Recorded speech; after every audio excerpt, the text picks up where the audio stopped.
Guys, I'm Maha. Hair dye లాగా conditioner లాగా use అయ్యేది హెన్నా. వాటర్ స్టవ్ మీద పెట్టి tea powder 3 to 4 spoons water మరిగిన తర్వాత వేసుకోవాలి. టీ డికాషన్ కాకుండా కాఫీ పౌడర్ కూడా యూజ్ చేయొచ్చు.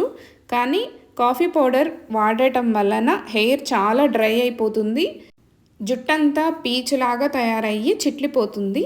అందుకని టీ పౌడరే వాడాలి, కాఫీ పౌడర్ వాడకూడదు. టీ పౌడర్ వేసిన తర్వాత ఇది బాగా మరిగే వరకు వదిలేయాలి. టీ డికాషన్ ఎంత బాగా వస్తే హెన్నా కలర్ కూడా అంత బాగా వస్తుంది. ఈ గోరింటాకు పౌడర్ని ఇంకొంచెం కలర్ తీసుకురావడం కోసమే ఈ డికాషన్ వేసుకుంటాము. ఇప్పుడు ఈ హెన్నా పౌడర్లోకి మందారం మెంతి పౌడర్ యాడ్ చేసుకోవాలి. ఇవి విడిగా కూడా తయారు చేసుకొని వేసుకోవచ్చు. ఇప్పుడు హెన్నా పౌడర్ని ఒక బౌల్లోకి తీసుకోవాలి. మీ హెయిర్ లెంత్ని బట్టి, అంటే షోల్డర్ వరకు ఉంటుంది, చాలా మందికి నడుము వరకు ఉంటుంది, ఇంకా కింద వరకు కూడా ఉంటుంది. హెయిర్ లెంత్ని బట్టి మీరు హెన్నా అనేది మిక్స్ చేసుకోవాలి. భుజం కంటే కాస్త కిందకి ఉన్న హెయిర్ లెంత్కి నేను హెన్నా పౌడర్ తీసుకున్నాను. టీ డికాషన్ బాగా మరిగిపోయింది. స్టవ్ ఆఫ్ చేసి కాస్త చల్లారనివ్వాలి. ఇప్పుడు హెన్నా పౌడర్లో మెంతి, మందారం పౌడరు 1 స్పూన్ తీసుకున్నాను. ఉసిరి పౌడరు, ఇది డాండ్రఫ్ కంట్రోల్ చేయడానికి, హెయిర్ ఫాల్కి బాగా ఉపయోగపడుతుంది. హెర్బల్ షాప్లో ఎక్కడైనా దొరుకుతుంది. ఇది 2 స్పూన్ల నుంచి 3 స్పూన్ల వరకు కలుపుకోవచ్చు. మనకి హెన్నా పౌడర్తో పాటు అన్నీ మిక్స్ చేసి వస్తాయని చెప్తారు, కానీ అలా ఉండదు. కాబట్టి మీరు ఇవన్నీ విడిగా మిక్స్ చేసుకోవాలి. టీ డికాషన్ బాగా చల్లారిపోయింది కదా, ఇప్పుడు దీన్ని ఫిల్టర్ చేస్తున్నాను. ఫిల్టర్ చేసింది మాత్రమే వాడుకోవాలి. గోరువెచ్చగా ఉన్నప్పుడే హెన్నా మిక్స్ చేయాలి, బాగా చల్లారకూడదు. హెన్నా పౌడర్లో టీ డికాషన్ అనేది కొంచెం కొంచెంగా వేసుకొని కలుపుకోవాలి, ఒకేసారి వేసుకోకూడదు. హెన్నా అనేది రాత్రిపూట తయారు చేసుకుంటే ఉదయం పెట్టుకోవడానికి సులువుగా ఉంటుంది. ఇలా రాత్రంతా నానిన హెన్నా కలర్ బాగా వస్తుంది. ఇప్పుడు మిక్స్ చేసేసాను. ఈ పేస్ట్ని మూత పెట్టి ఒక పక్కన పెట్టేస్తున్నాను. ఉదయాన్నే దీన్ని ఉపయోగిస్తాను. చూడండి, చక్కగా హెన్నా పేస్ట్ అయితే రెడీ అయిపోయింది. దీంట్లో ఇప్పుడు ఏం మిక్స్ చేసుకోవాలో మీకు చూపిస్తాను. హెయిర్కి ఒక్కొక్కరికి ఒక్కొక్క ప్రాబ్లం ఉంటుంది. అందరికీ ఒకేలాగా హెన్నా పెట్టడం అనేది జరగదు. సో కొంతమందికి డాండ్రఫ్ ఉంటుంది, కొంతమందికి హెయిర్ బాగా చిట్లిపోయి రఫ్గా, అంటే బరకగా అయిపోతూ ఉంటుంది. కొంతమందికి ఎక్కువ హెయిర్ ఫాల్ అవుతుంది. హెయిర్ ఫాల్ కూడా హెయిర్ మధ్య నుంచి కొంతమందికి కట్ అయి ఊడిపోతుంది, కొంతమందికి హెయిర్ రూట్ నుంచి, అంటే తల భాగం నుంచి ఊడిపోతూ ఉంటుంది. మనం ఎన్ని కండిషనర్లు వాడినా హెయిర్ చాలా రఫ్గా అవుతుంది. కెమికల్ కండిషనర్లు వాడటం వల్ల హెయిర్ అలా తయారవుతూ ఉంటుంది. హెన్నా అనేది వీక్లీ వన్స్ 15 డేస్కి ఒకసారి పెట్టుకుంటూ ఉంటే హెయిర్ చాలా సాఫ్ట్గా అవుతుంది. హెయిర్ న్యాచురల్ కలర్ ఉంటుంది. హెన్నా పేస్ట్ అయితే ప్రిపేర్ అయిపోయింది.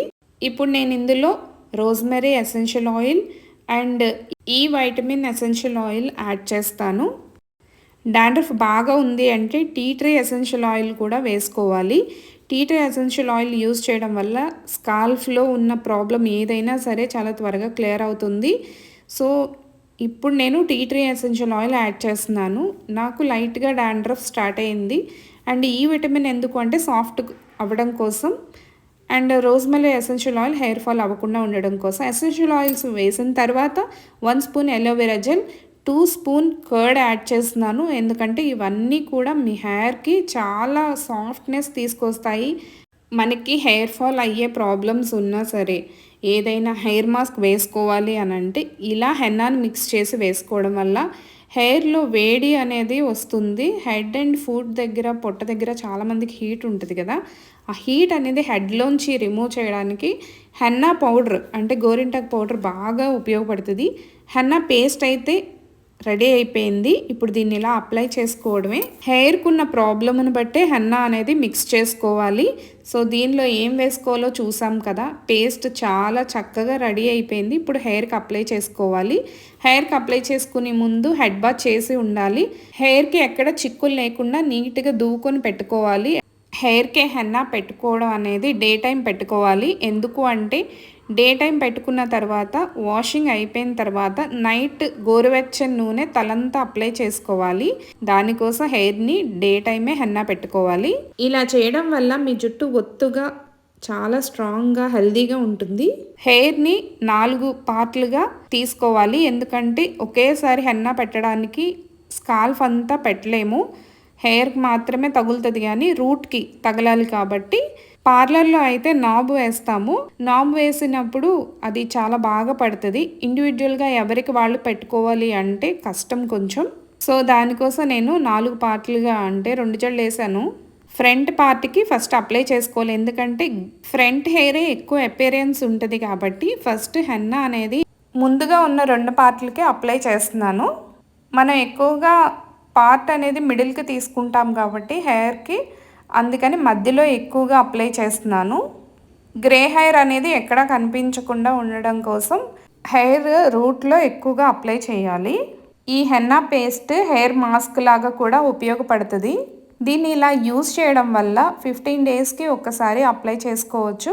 కుదిరితే 1 వీక్కి కూడా అప్లై చేసుకోవచ్చు. హెయిర్ కలర్ మెయింటైన్ చేయడంతో పాటు హెయిర్ ఫాల్ తగ్గుతుంది. హెయిర్ చాలా సాఫ్ట్గా, న్యాచురల్గా, హెల్తీగా ఉంటుంది. దీని తర్వాత హెయిర్కి ఎటువంటి హెర్బల్ షాంపూ యూస్ చేయాలో నేను చెప్తాను నెక్స్ట్ వ్లాగ్లో. ఈజీగా ఇంట్లోనే ప్రిపేర్ చేసుకోవచ్చు. పార్లర్లో చాలా వరకు హెయిర్కి పెట్టిన హెన్నా చాలా కలర్ వస్తుంది కదా, దానికోసం మేము ఏం మిక్స్ చేస్తామంటే కవేరీ అని కిల్లీలో ఒక పదార్థాన్ని వాడతారు కిల్లీ కలర్ రావడం కోసం. ఆ కవేరీని హెన్నాలో మిక్స్ చేస్తే బాగా ఎక్కువగా రెడ్డిష్గా వస్తుంది హెయిర్ కలర్. కాకపోతే ఏంటంటే కవేరీ మిక్స్ చేయడం వల్ల హెయిర్ అనేది కాస్త రఫ్ అవుతుంది. అందుకోసం నేను న్యాచురల్గానే ఇది మిక్స్ చేశాను. హెన్నాని హెయిర్ పైన 2 to 3 అవర్స్ ఉంచుకోండి, ఇంకంతకు మించి అవసరం లేదు. తర్వాత హెయిర్ని ప్లెయిన్ వాటర్తోనే వాష్ చేసుకోవాలి. షాంపూ పెట్టాము అంటే హెయిర్కి పెట్టిన హెన్నా ఆ రోజుతోనే రిమూవ్ అయిపోతుంది. జుట్టు ఆరిపోయిన తర్వాత గోరువెచ్చని నూనెతో హెయిర్ అంతా మసాజ్ చేసుకొని నెక్స్ట్ డే షాంపూతో వాష్ చేసుకోవాలి.